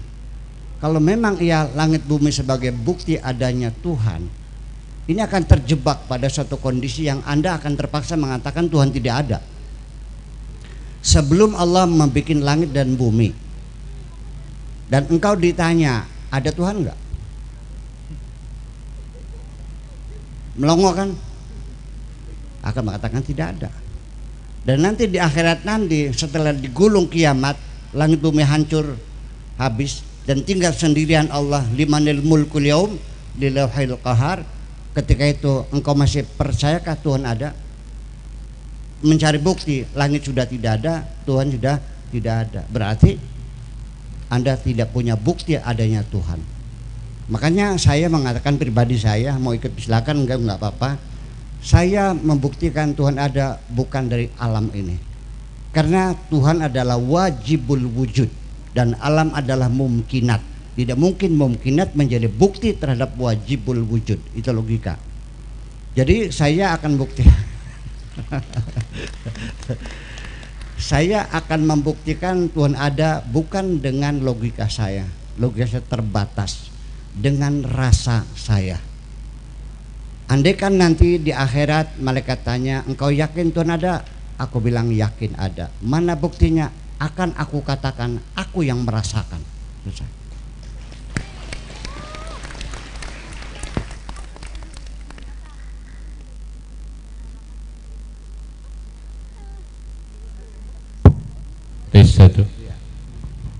Kembali, alam ini wujudnya wujud hakiki atau wujud nisbi? Ya, relativitas Einstein bisa membantu kita memahami ini. Begini, saya mau nanya, lowongan itu ada nggak? Di mana adanya? Yang ada amben apa longan? Wujudmu adalah wujud longani. Yang ada adalah Allah. Yang ada ini semuanya betul manusia adalah min tajalliyatillah. Itu mahallut tajalli. Itu dalam pengertian selanjutnya. Jadi kita ini sebetulnya adalah tidak ada. Yang ada adalah Allah. Jadi tidak mungkin kita sebagai bukti adanya Allah itu. Nah, itu dialog akidah semacam itu berlangsung sangat lama sekali dan sampai sekarang tidak menemukan titik pertemuan. Nah, saya adalah salah satu orang yang bisa melihat sudut pandang yang berbeda dari sisi saya. Yang mengatakan tentang zat Tuhan, yadullah fauqa aidihim. Tangan Tuhan di atas yang mereka. Ada yang mengatakan Tuhan betul-betul punya tangan. Yang satu bilang tidak, itu majazi, mananya kekuasaan. Karena tangan adalah simbol kekuasaan. Oke. Ini sudut pandang. Saya akan mengatakan kepada yang berpendapat Tuhan punya tangan, saya katakan seperti apa tangan Tuhan. Ketika dia mengatakan tidak seperti apa-apa, ya benar juga namanya. Betul nggak?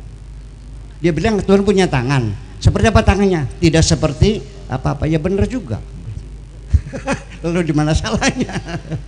Nah, ini kan sudut pandang itu kita kompromikan bahwa saya tidak melihat ini, oh tidak, bukan bertentangan karena sudut pandang yang berbeda. Maka mana sebelah barat? Mana barat? Sana. Ini belas kata saya sebelah barat, kata Mas Sastro sebelah timur. Bertentangan enggak? Ya tidak, karena duduk kita letaknya berbeda. Seperti itu.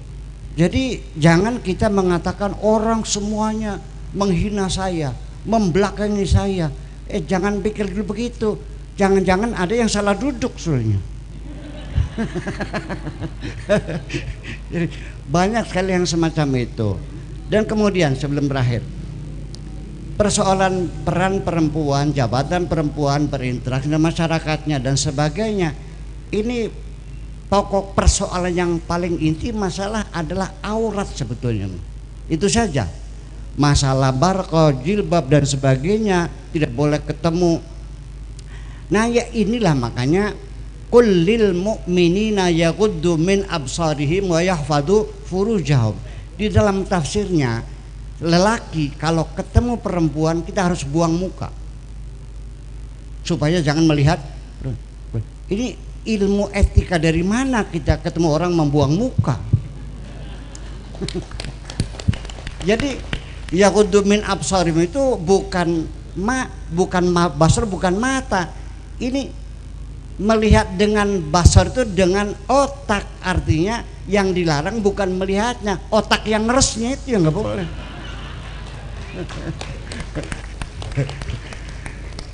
Ya, saya ingin memberikan sampel bagaimana mufasir itu menguraikan Al-Quran. Ayatnya surat pendek dan terkenal. Idza jaa nasrullahi wal fathu. Ketika datang pertolongan Allah wal fathu dan ditaklukannya kota Mekah.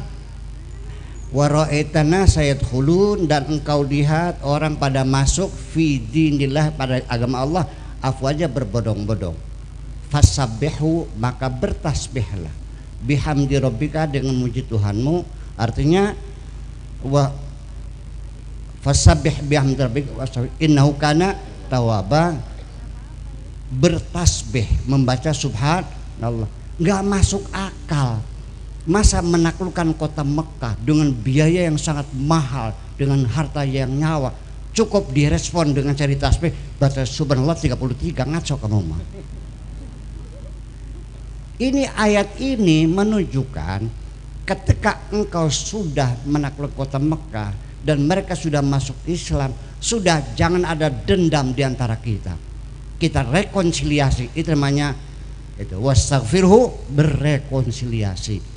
Jadi wasabbihu bihamdika, dibangun kembali, bekerja keras, ya kan, dengan segala senang hati, wastaghfiru, dan berrekonsiliasi. Masuk akal enggak? Lah, dikiranya tasbih dengan subhanallah. Sabbaha yusabbahu itu harus tahu bahwa subhanallah itu bukan masdarnya sabbaha. Sabbaha yusabbihu tasbihan, bukan subhana. Subhana itu isi masdar, dan wahwa mulazimun lil idhafa lil ismi dhahir atau ismi ad-dhamir, wal mudhafun ilaih majrurun bil idhafa. Subhanallahi lafdzul jalalah majrurun bil idhafa lafdan walakinna ma'nan wa huwal fa'ilu. Jadi subhanallah itu bukan baca tasbih. Malaikat itu wa nahnu nusabbihu bihamdika wa nuqaddisu lak. Di mana hebatnya malaikat mengatakan lebih hebat dari Adam, dia bertasbih. Di mana hebatnya orang baca tasbih? Tasbih di situ artinya kami bekerja keras siang malam yang tidak pernah berhenti, siang dan malam mengabdi kepadamu. Ini kata sabah itu artinya alam semesta semuanya bertasbih. Wa kullun fi falakin yasbahun, itu persoalannya.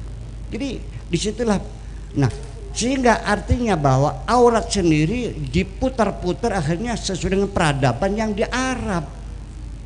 Al-Quran tidak pernah mengatakan perempuan itu aurat. Kita yang menafsirkannya. Jadi jangan takut wahai perempuan, bangkit sekarang. Nah ya, bahwa aurat itu tidak ada.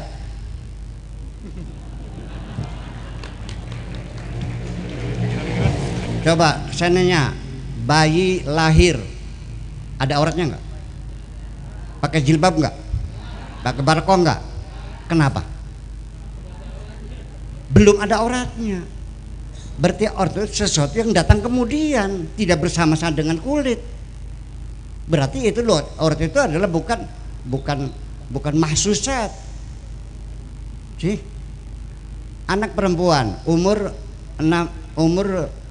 3 tahun telanjang masih pantas kan? 6 tahun telanjang boleh nggak? Sudah nggak pantas 6 tahun tuh.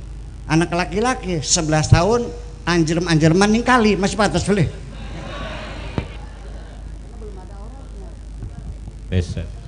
Karena belum ada auratnya. Paling-paling kayak melinjo. Berarti aurat di tubuh perempuan munculnya lebih cepat dari laki-laki. Nah, terus berkembang, semakin remaja dewasa semakin besar auratnya. Perempuan yang cantik dan tidak cantik auratnya berbeda. Perempuan sempurna yang cacat berbeda. Kalau orang kena lepra, di mana auratnya?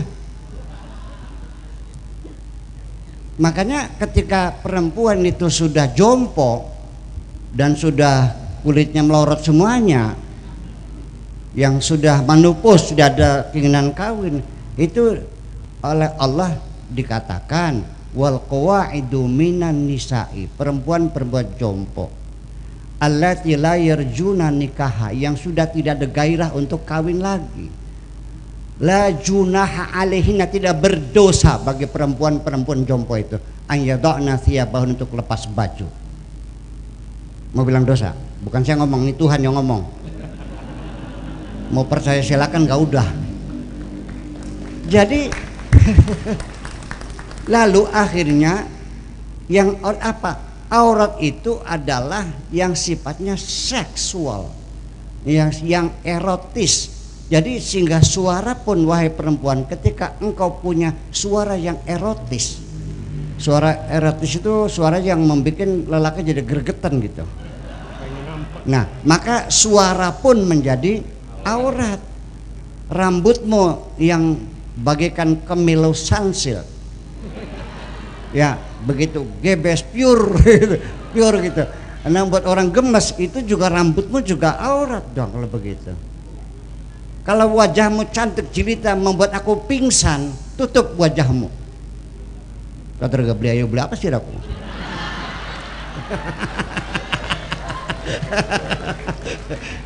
Jadi kita serahkan kepada pribadi perempuan itu sendiri untuk membatasi di mana seksualitas dia berada.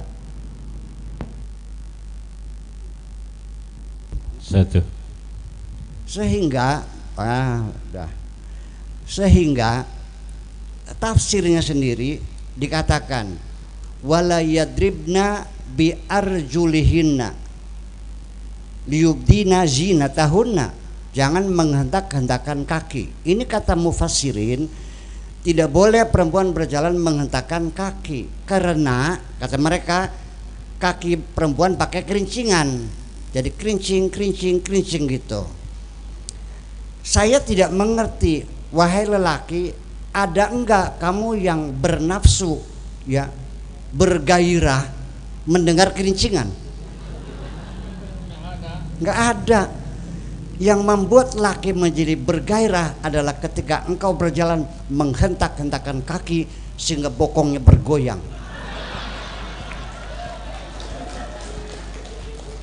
Lalu tari naik turun kayak cupi-cupita. Namanya goyang naik, nu turun, karena jalannya dengan dihentak-hentakan. Jadi zina itu adalah bagian-bagian yang seksual, bukan kerincingan. Gimana lagi? Jadi saya kira perempuan, sebetulnya kemerdekaanmu adalah engkau yang berjuang. Aku hanya mendukung saja. Dan kebebasan perempuan jangan sebagai pemberian, tapi harus direbut dengan segala kekuatanmu. Terima kasih. Oke. Semakin malam kan kalau Buya semakin rame ya.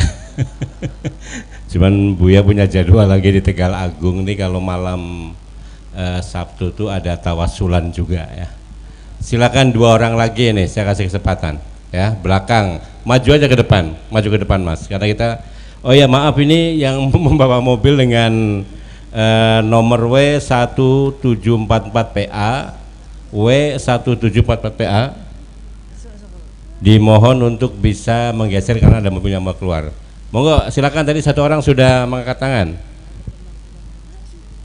Oh iya, masih ada penampilan Mas Cepi jam 11 ya. Sekarang aja. Oh, mau duet. Oke, silakan kami pakai tepuk tangan. Berarti yang bertanya silakan ke sini Mas. Atau nanti kita penampilan dari Mas Cepi akan duet dengan Mas Sastro ya. Oke, tepuk tangan buat seniman kita ini, Mas Cepi luar biasa ya. Beliau itu sambil pertanyaan, oke. Silakan Mas. Jadi satu orang aja ya, karena kita ada penonton lagi, monggo. Di depan, setelah itu Mas Cepi monggo mempersiapkan sendiri dengan akan duet dengan Mas Sastro. Monggo silakan. Assalamualaikum warahmatullahi wabarakatuh. Saya Arik Rifki Mustafa dari Paguyuban Sejarah Peradaban Cirebon, Paseban Cirebon. Yaitu tadi poin yang sempat disampaikan oleh Buya adalah 3 ajaran kontroversial Syekh Siti Jenar. Salah satunya adalah ketuhanan dan kebebasan atau kebebasan hidup. Nah, itu kebebasan yang seperti apa, Buya? Sementara Buya sendiri sering berceramah itu bahwa manusia itu tidak mempunyai kebebasan, tidak bisa mengintervensi Tuhan gitu kan. Manusia itu hanya 0% terhadap pilihan hidupnya, tidak punya. Seberapa persen sih manusia bisa memilih gitu kan? Semuanya itu atas kehendak Tuhan. Baik yang menggerakkan hati pun itu adalah kehendak Tuhan gitu ya. Jadi kebebasan apa yang diajarkan oleh Syekh Siti Jenar tersebut?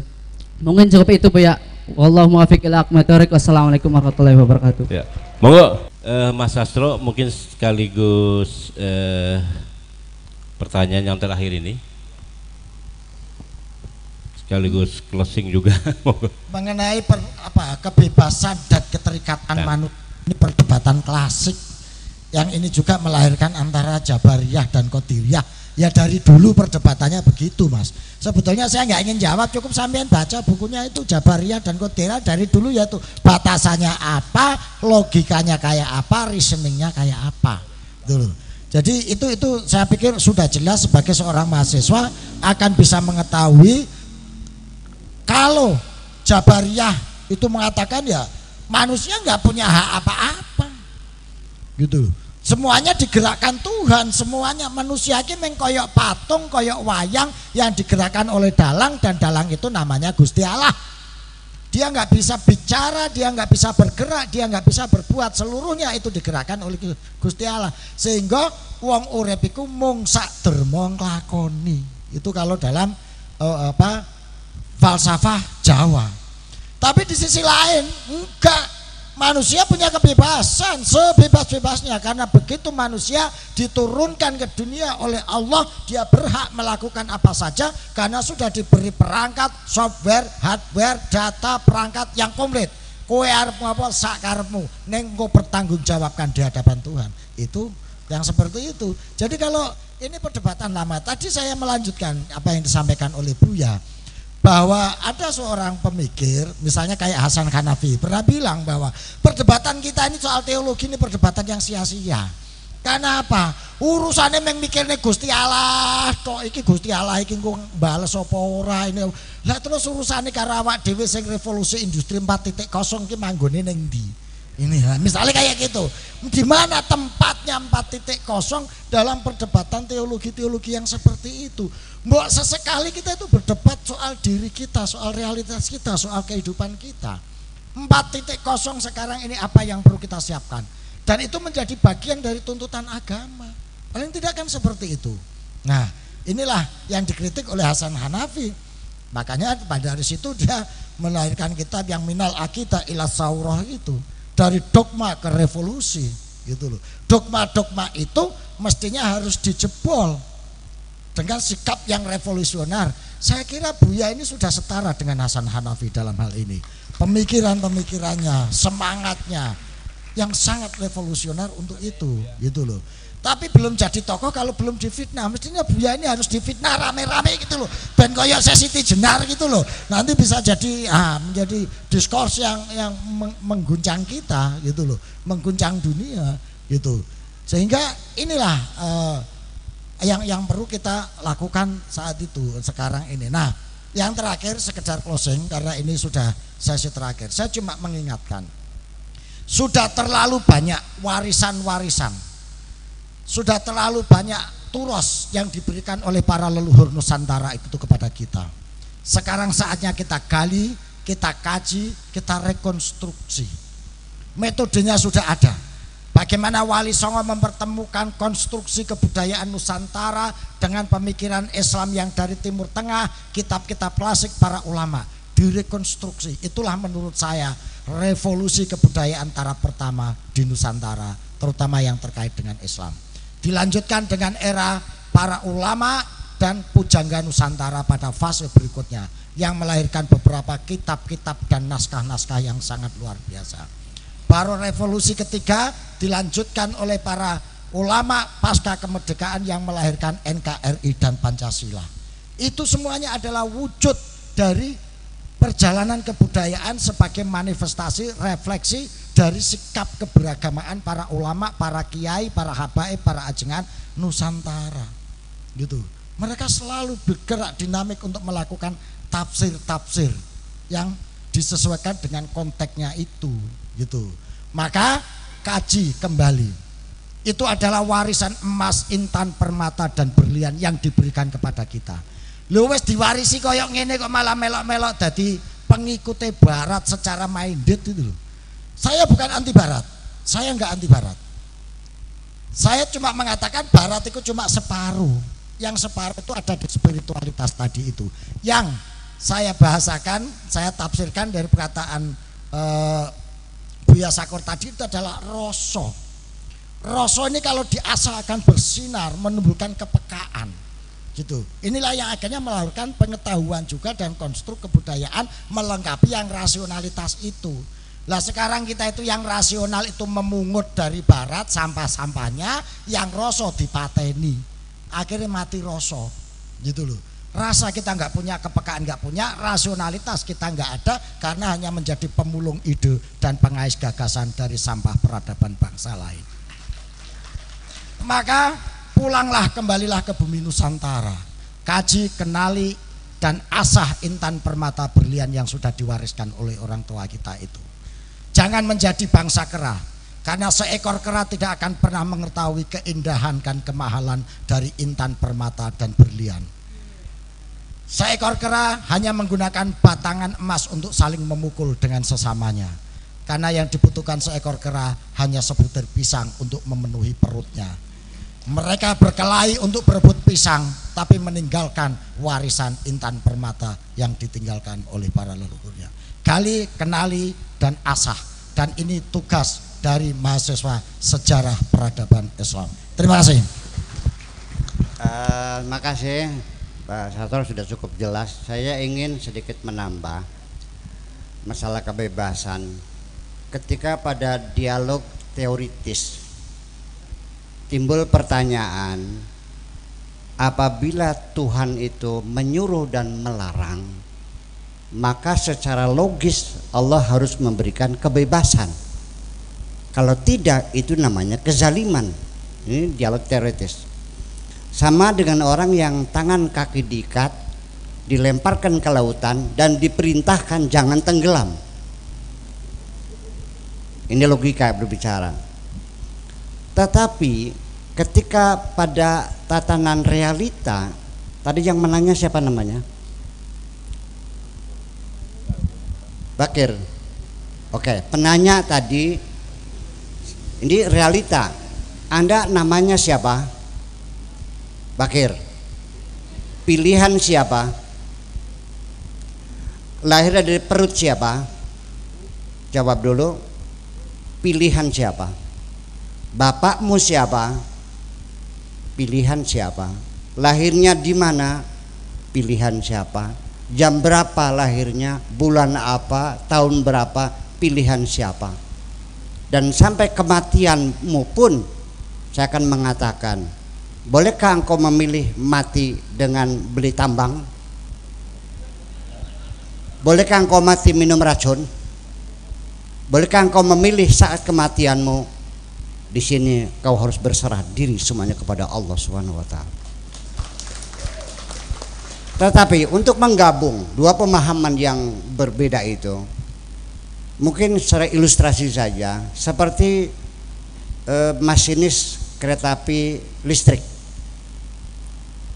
Dia diperintahkan untuk mempercepat speedometernya, injek gas, kereta cepat.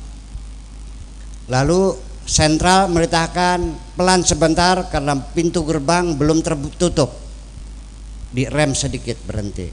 Dia meyakini aku bisa memperlambat kereta dan bisa mempercepat kereta. Tetapi ketika arus listriknya putus, apa yang dia lakukan? Ternyata macet. Itulah kehidupan kita. Semuanya hanya perangsan ya kabinnya. Ya, itu artinya bahwa realitanya adalah seperti itu. Secara teori, secara realita dan ini. Dan pada akhirnya saya ingin mempersembahkan, saya biar mengalah dikit ya waktu saya ini. Saya mau closingnya dengan baca puisi nih untuk masuk ya nih biar ini. Ini persembahan yang istimewa untuk Yayan. Ini judulnya adalah perbedaan sudut pandang seperti tadi itu. Kita semua sama-sama punya mata, tetapi tidak mungkin punya sudut pandang yang sama.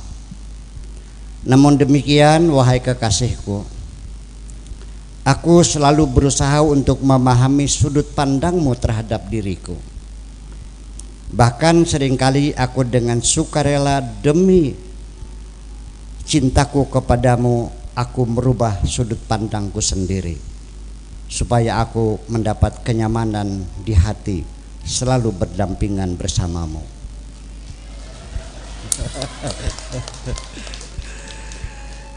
Ternyata wahai kekasihku, hanya orang-orang yang mempunyai keberanian yang kokoh kelak akan berani melangkah terus ke wilayah terjauh. Setelah itu merasa baru menyadari bahwa mereka punya kemampuan untuk mencapai cita-cita. Sampai saat ini aku mengerti mengapa engkau selalu membatasi diri dalam pergaulan bersama lawan jenis. Dengan demikian aku tahu engkau adalah perempuan super, bukan perempuan minder.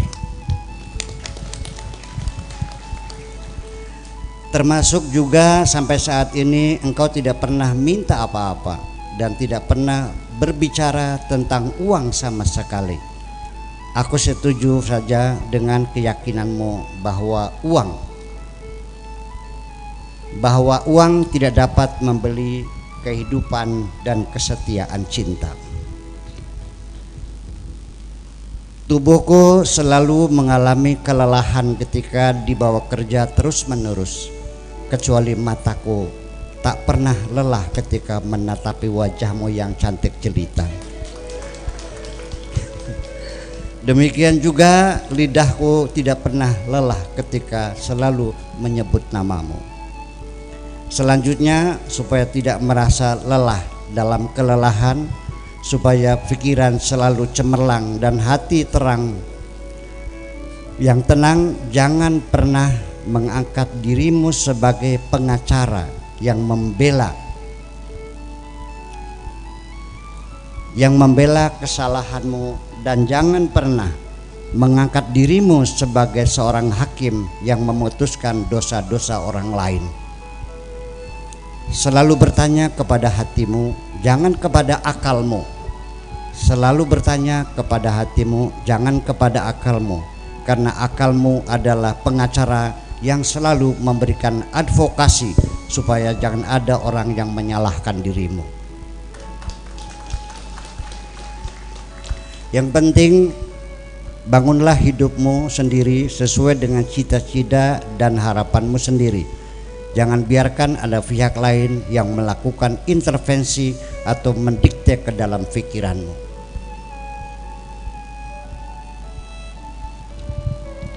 Sejak sekarang, jangan lagi engkau berusaha ingin melupakan diriku. Aku tahu engkau terlalu mencintaiku. Upaya seperti itu sama dengan membunuh segala rasamu sendiri. Seorang perempuan yang cerdas, berpendidikan tinggi, dan menguasai banyak ilmu itu bagus.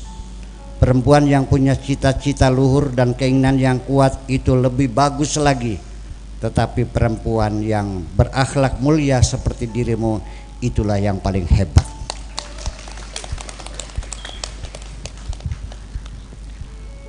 Aku sudah tahu semua tentang sejarah asal-usul keluarga besarmu, bahkan sejarah hidupmu yang sangat privat. Aku sudah tahu semua. Hanya yang belum aku ketahui bagaimana caranya supaya aku bisa hidup bersamamu.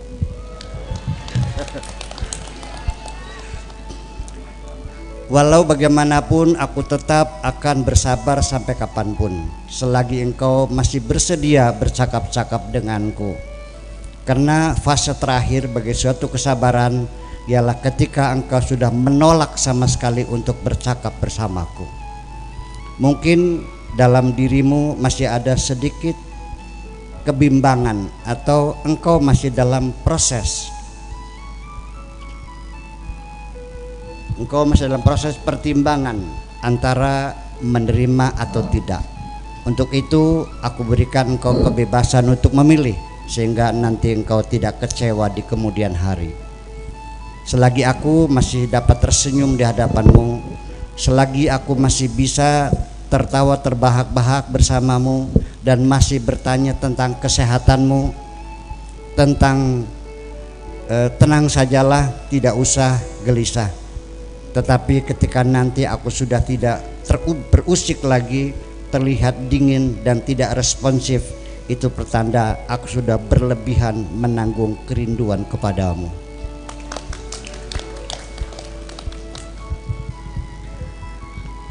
Bila engkau belum melihat sendiri dengan mata kepalamu sendiri secara langsung, menyaksikan sendiri, berarti engkau tidak punya hak untuk berbicara, apalagi memutuskan secara pasti. Sebetulnya tidak perlu bertanya kepada siapapun, itu hanya akan membuat dirimu lelah. Sebaiknya engkau bertanya saja secara langsung kepadaku, nanti aku akan menjelaskan dengan sejujurnya tanpa ada kebohongan sedikit pun. Bagiku hanya dengan satu prinsip saja, selagi aku belum pernah menyakiti siapapun, maka aku berikan kebebasan sehingga aku berikan kebebasan kepada siapapun untuk mempergunjingkan diriku dengan selera mereka, dan aku tidak pernah terluka sedikit pun. Betapa aku bahagia andaikan aku berhasil menggapai cintamu, karena kriteria perempuan ideal ada semua pada dirimu. Pertama, yang selalu punya praduga baik kepada siapapun. Kedua, mampu memaafkan kesalahan sebesar apapun kepada siapapun, dan mau memahami sudut pandang orang lain yang berbeda, sehingga segala kesalahpahaman dapat dihindari. Dalam hal ini perlu engkau mengetahui, wahai kekasihku, bahwa sudut pandang kita dalam membangun cinta ini sangat berbeda. Engkau mencintaiku karena engkau ingin memiliki diriku, sehingga seorang perempuan yang sangat cemburu terhadap suaminya itu berarti karena rasa takut kehilangannya terlalu tinggi. Tetapi aku mencintaimu bukan karena itu, melainkan karena aku ingin membahagiakan dirimu. Aku akan berada di puncak kebahagiaan ketika aku dapat membahagiakan dirimu. Terima kasih. Penutup yang membuat hati kita semakin berbunga-bunga. Mas Sastro baca puisi juga? Monggo, tepuk tangan buat Mas Sastro. Buya menginspirasi saya pada salah satu bait puisi, langsung terngiang. Ini puisi spontan. Judulnya Nurani. Nurani, begitu sangat aku merindukan dirimu. Sudah lama aku menginginkan dirimu, tapi tak jua kau datang. Engkau menghilang bagaikan diterpa alam. Aku mencarimu di sudut-sudut ruangan yang gelap dan sunyi. Aku mencarimu di meja pejabat, mencarimu di kantor birokrat, bahkan aku mencarimu di jubah pendeta dan di mimbar-mimbar khotbah para ulama. tapi aku tidak menemukanmu, karena ternyata engkau bersembunyi di antara lipatan penderitaan rakyat dan lipatan penderitaan orang-orang susah. Biarpun para pejabat sering bicara tentangmu, tapi sama sekali kau tidak pernah ada di dalamnya. Biarpun para ulama, kiai dan pendeta berkhutbah tentang dirimu, tapi engkau tak pernah mendekat padanya. Aku rindu padamu Nurani. Kapan aku bisa ketemu ketika susah mendera setiap umat. Terima kasih. Oke, sangat luar biasa Mas Farihin. Oh cukup baik, tepuk tangan buat semuanya.